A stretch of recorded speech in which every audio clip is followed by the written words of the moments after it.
Assalamualaikum warahmatullahi wabarakatuh. Perkenalkan, nama saya Khaila Alinda Zahra dari Universitas Muhammadiyah Profesor Dr. Hamka. Nah, di sini saya akan mewawancarai narasumber saya. Silakan perkenalan. Halo semuanya, nama saya Arif Rahmat. Saya juga mahasiswa dari Universitas Muhammadiyah Profesor Dr. Hamka. Oke, Arik, aku mau tanya nih. Arik setuju nggak sih kalau misalkan Gen Z itu dianggap gen strawberry, alias gen yang lemah? Kalau dibilang setuju sih bisa dibilang setuju, cuma nggak sepenuhnya setuju karena nggak semua Gen Z yang aku tahu itu bermental strawberry. Jadi nggak semuanya itu nggak bisa menyelesaikan masalah mereka sendiri atau mungkin jadi stres sendiri gitu. Jadi nggak bisa dibilang setuju kalau Gen Z itu gen strawberry. Oke, berarti Arik nggak setuju nih ya kalau misalkan Gen Z itu dianggap gen strawberry yang lembek. Iya. Oke, menurut Arik sendiri itu kira-kira Gen Z itu kenapa sih sering disebut gen strawberry, gen lembek? Kenapa tuh? Mungkin karena mungkin kebanyakan dari mereka yang dibilang gen strawberry ini nggak bisa nyelesain masalah mereka sendiri. Jadi mereka butuh bantuan orang lain atau mungkin orang tuanya buat nyelesain masalah mereka. Jadi mereka tuh lebih cenderung nyelesain masalah tapi minta bantuan orang lain. Jadi mereka nggak nyelesain itu dengan cara mereka sendiri. Jadi mereka masih butuh orang lain, masih ketergantungan sama orang lain. Jadi kalau mereka nggak punya siapa-siapa, mereka nggak punya seseorang buat diminta tolong, mereka jadinya kewalahan sendiri. Oke, berarti Arik sendiri pun kayak gitu, suka minta bantuan orang lain kalau misalkan kewalahan sendiri, atau ya udah gue sendiri aja gitu. Enggak sih, kalau aku sendiri orangnya yang nyelesain sendiri dulu. Kalau misalnya sendiri itu belum berhasil, mungkin aku bakal nyari bantuan, tapi nggak mungkin nyari bantuan dalam konteks aku bakal minta saran aja, bukan kayak minta tolong dong kerjain ini atau mungkin tolong selesain, bukan gitu. Jadi jangan kayak misalnya aku punya masalah terus aku bilang aku punya masalah gini nih, dan menurut kamu baiknya digimanain ya, atau mungkin mereka pernah ngelewatin masalah yang sama, jadi mereka bisa ngasih tips biar aku jadi lebih mudah gitu menyelesaikan masalahnya. Ya, berarti Arik itu cuma kayak sekedar minta saran gimananya biar lebih terarah gitu. Iya, mungkin kan mereka kan juga siapa tahu punya masalah yang sama sebelumnya, jadi boleh lah. Oke, lanjut. Gimana sih tanggapan Arik kalau misalkan Gen Z itu katanya ada masalah dikit langsung kena langsung mental breakdown gitu? Sebenarnya kalau yang kayak gitu ya, menurut aku itu yang langsung mental breakdown ini yang langsung stres kalau ada masalah tuh, mereka itu terlalu berat di pikirannya gitu. Jadi kayak punya masalah dikit, terus habis itu langsung kepikiran sampai segitunya banget. Jadi masalahnya ini nggak selesai, jadi malah menumpuk di pikiran mereka sendiri. Jadi mereka tambah stres, jadi tambah beban pikiran juga, dan masalahnya juga jadi nggak selesai. Oke, kalau misalkan Arik sendiri tuh menghadapi masalah tuh lebih let it flow aja atau dipikirin berlarut-larut jadinya kayak kepikiran terus?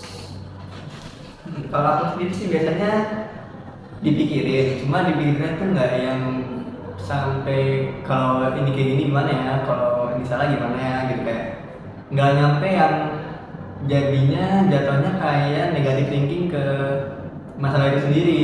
Jadi aku paling biasanya mikir, oh nanti mungkin caranya begini, nanti harus baru selesai. Karena emang mungkin bisa juga dengan cara yang lain gitu.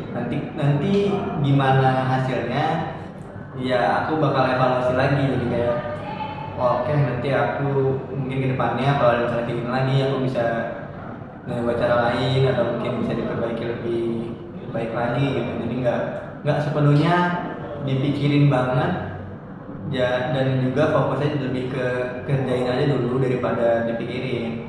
Oke, berarti Arif tuh punya cara sendiri buat nyelesain masalah gitu.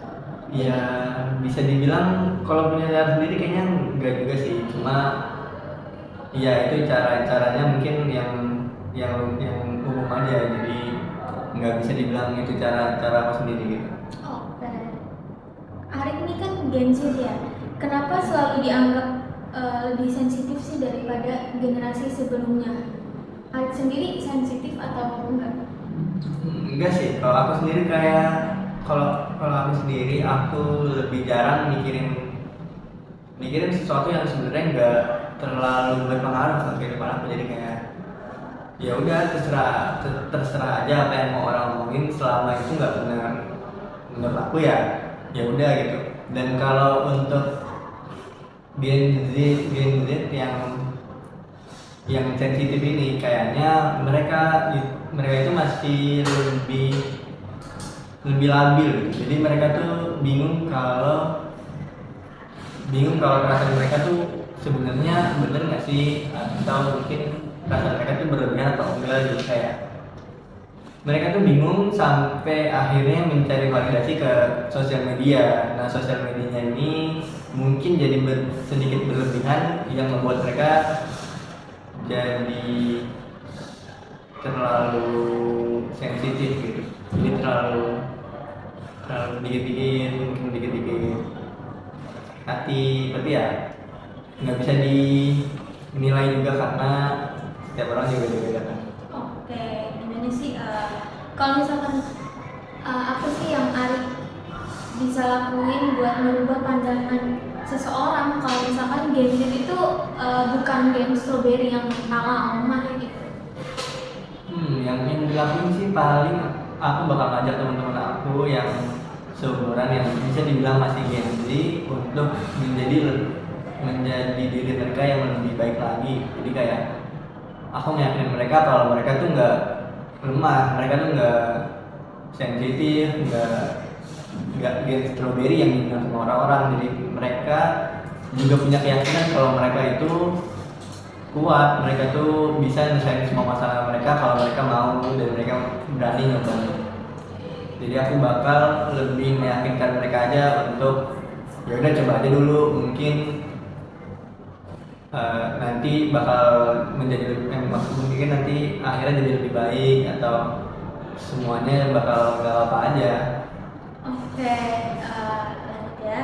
Gimana sih Arif ini kan Gen Z ya? Gimana cara Arif buat menghadapin kesehatan mental saat ini? Kan banyak ya kasus-kasus kesehatan mental kayak misalkan depresi, stres, itu gimana tuh cara Arif menghadapinya? Kan Arif Gen Z nih, apakah Arif bakalan jalan-jalan kah atau ngapain kah buat ngilangin stres masalah ya apa kesehatan mental Arif tuh? Bisa sih, aku paling lebih seringnya cerita ke teman-teman aku gitu. Jadi kayak aku tuh ngelepas stres itu dengan cara cerita ke teman-teman aku yang udah dekat, apa yang lagi aku alamin yang bikin aku stres. Jadi sebenarnya bukan untuk memecahkan masalahnya, tapi buat menghilangkan stresnya aja. Jadi kayak misalnya aku punya satu masalah terus aku masih belum bisa selesainya, aku bakal bilang ke teman aku, aku punya masalah ini. Nah terus nanti mereka bisa ngasih saran atau bisa dengerin aja mungkin, tapi lebih ke pengen didengar aja gitu. Kayak lebih menyenangkan, lebih melepas stres kalau masalah kita tuh didengerin sama orang yang kita percaya. Walaupun sebenarnya mereka juga cuma ngedengerin aja, walaupun mereka nggak ngasih saran, nggak ngambil apa-apa, cuma kalau aku udah ngasih tahu ke orang lain masalah yang aku hadapin, aku bakal jadi lebih lebih tenang, lebih lega aja. Oke, tapi Arif sendiri kalau misalkan kan tadi katanya cukup cerita aja terus nggak dikasih saran. Arif sendiri kalau misalkan ada yang mau ngasih saran atau apa gimana? Kalau kalau kalau misalnya saran, aku masih terbuka sih untuk saran, dan mungkin akan memikirkan juga saran-saran yang mereka kasih. Mungkin aku bakal mempertimbangkan saran-saran mereka. Mungkin bisa jadi cara terbaik juga untuk aku selesaiin masalahnya. Cuma selama selama aku masih bisa selesai sendiri, mungkin saran mereka akan aku simpen dulu. Nanti kalau aku udah benar-benar nggak bisa nyelesainnya, baru aku bakal pakai. Oke, Arif kan Gen Z ya. Gimana sih cara Gen Z buat mengupgrade diri mereka di zaman sekarang ini? Ada nggak sih yang Arif lakuin? Kalau cara mengupgrade mungkin bisa banyak-banyak baca ya, bisa banyak baca buku, atau mungkin dengerin podcast yang isinya mengarah ke upgrade diri sendiri gitu. Jadi kayak kalian juga dengerinnya dapat ilmu buat supaya kedepannya jadi lebih baik gitu. Mungkin dan juga ngurangin nonton sosial media sih, karena sosial media tuh lumayan berpengaruh untuk kesehatan kalian juga gitu. Maksudnya cara pikir kalian itu bisa di Terkontaminasi. iya, bisa dipengaruhi oleh sosial media itu. Jadi kayak lebih baik baca buku, atau mungkin keluar ke taman, jalan-jalan aja, nggak apa-apa, asalkan jangan terlalu sering aja terpapar sosial media, karena bisa mempengaruhi cara berpikir kalian juga gitu. Oke, terima kasih Arif sudah Ya. menjawab pertanyaannya.